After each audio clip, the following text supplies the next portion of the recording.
We did this movie as a Buried in Hell film, at least a couple weeks ago, so now join us for our complete start-to-finish review of Ripper, Letter from Hell.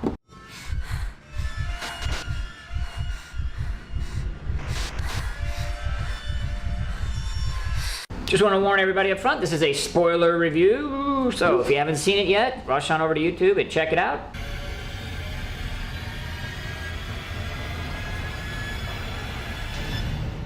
We've seen it, now we're going to tell you all about it. Why don't you give them a little quick plot synopsis so we're all on the same page here. And we'll know if you're cheating or not, because my outfit suddenly makes sense now that you've seen the movie. All clear.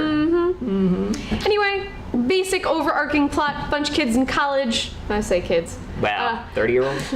Yeah, bunch of 30-year-old actors in college studying serial killers and MOs and stuff like that. Class, I guess. Yeah, something like that. And shit goes wrong, people start getting murdered, they investigate, more people get murdered. Woo! And Jack the Ripper. Okay, well, we're gonna get into the meat of this movie now, and I can't believe it, but we actually agreed on a movie, so for the first time, I am excited to ask you what your likes were. Okay. Because I know you had them. Yeah. I was there. Without question, without question. I had mentioned before that this was a nice homage to the slasher movies, and one of the things that kind of stood out throughout this, for me anyways, was the kill scenes were done a little bit different than you see them these days. That is to say that they were, I guess you would say, maybe drawn out. Yeah, they were longer. Or longer, more believable. I mean, you know, these days they come at you with a knife, they get you, you're dead, and we move on. Maybe they stalk you a little bit. This one, like particular, as an example, there was a whole scene in a nightclub.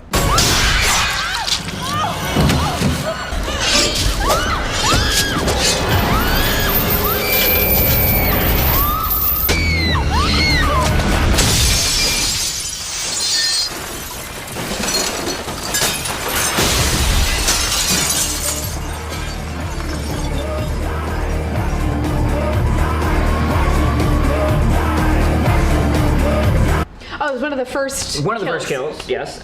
And the girl had to have been stabbed, you know, but I think it was 39. 39 times. 39 but times. in different locations. They had her dangling out the building at one point. Oh, and that's when, so it's happening over a rave. Yes. And then she's dead on the second floor, and all the blood is dripping onto a girl who's dancing. Right, And when I first saw that at young, impressionable 13 years old, I was like,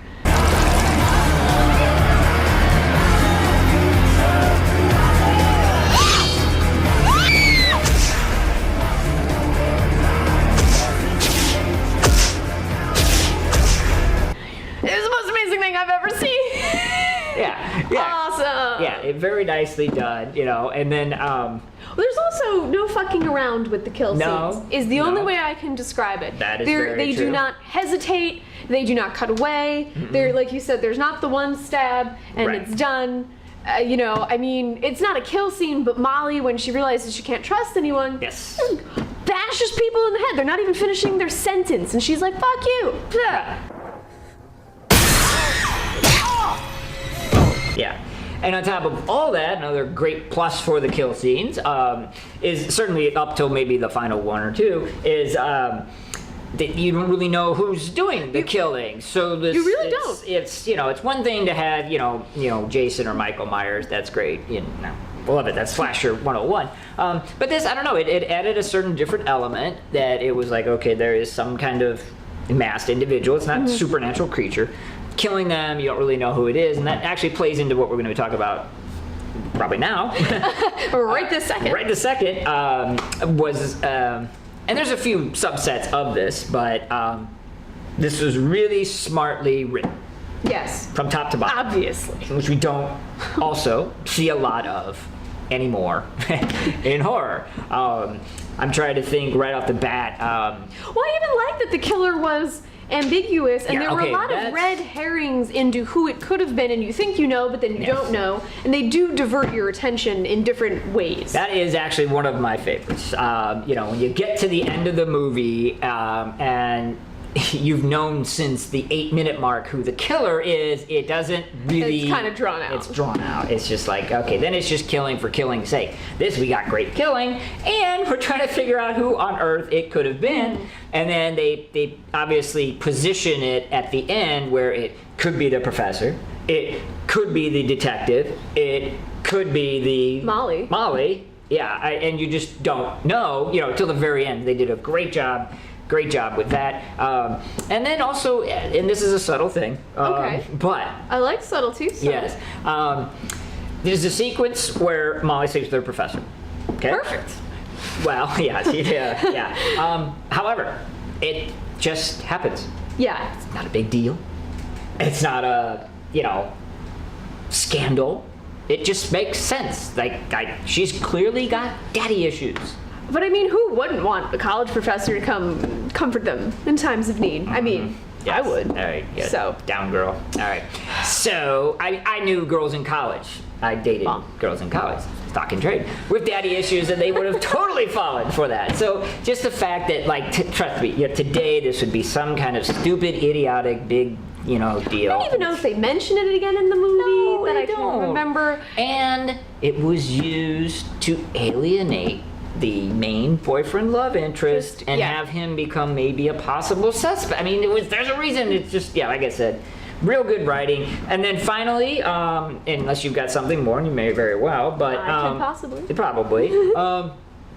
As we're going along and we're killing, they made a nice decision to say, okay, well, we've got this girl, she's in a car, she's going to be dead. Nope. I think we'll switch it up on you a little bit. Why don't we drag her off and torture her a little while? Why not? Why not? Again, it's not your ABC cookie cutter.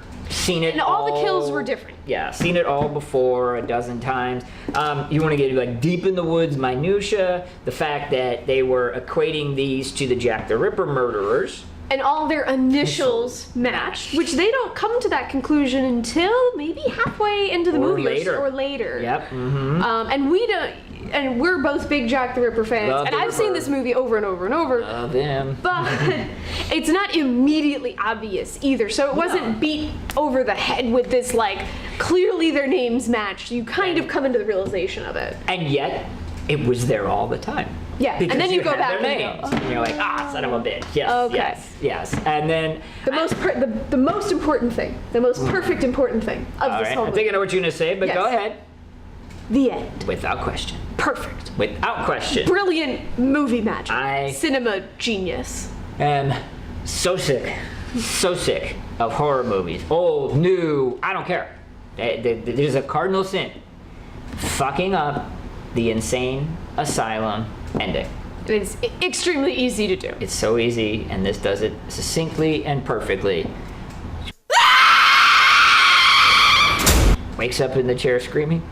Done. Over. That's it. It couldn't have been more than a second. That's it. That is perfection. We get it. We don't need orderlies. We don't need creatures coming. We don't need shadows. We don't need her saying what. Done. We don't need Doris on the ceiling. Don't even get me started.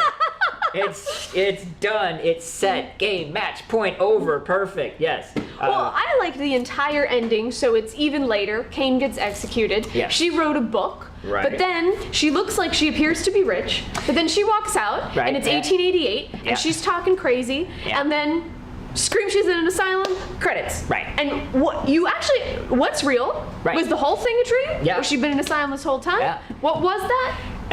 And we're not telling you. They didn't say. No, there is nothing. It's just, here it is. And you know what? I mean, if she's in an insane asylum and crazy, then it all makes sense that there would be the 1880. There would be her being rich and happy. There'd be her going through the, horrible car crash, everything. Absolutely perfect. But how long has she been in the asylum? We don't even know that. Don't know. Don't care. Don't want to Perfect. know. Absolutely perfect. Yeah, so say what you will. That ending was absolutely wonderful. All right, so there are some dislikes. We're not going to shy away from that fact. Of course. I believe, actually, we do share one in common. We do. Yes. And as much as I love this movie, I am not blind or deaf. Right. The acting leaves perhaps a little something to be desired. Yes, it does. Yes, it does. Man. Molly as lead is certainly good. The professor's certainly good.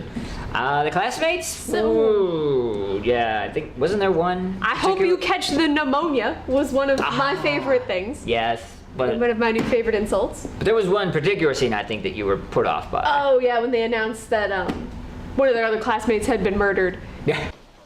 She's right. This whole thing, it's real. You know what I'm saying?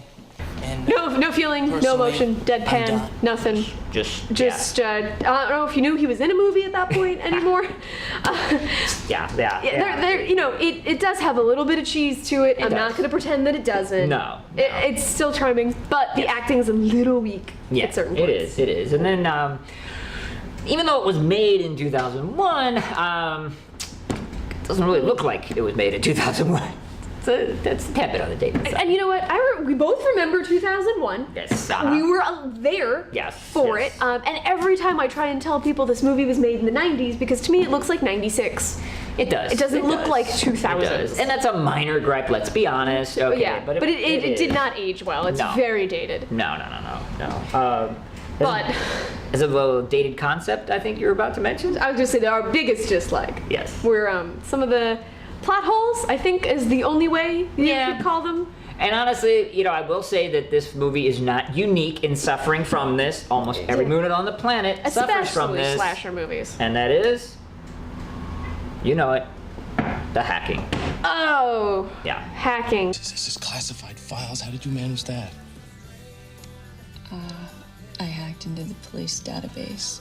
There's some hacking, but no one really knew how to hack because it's 2001. Oh, let's be fair. They still don't. Well, all the hacking that you see in movies is complete bullshit, and I'm not telling you why I know that. Moving on.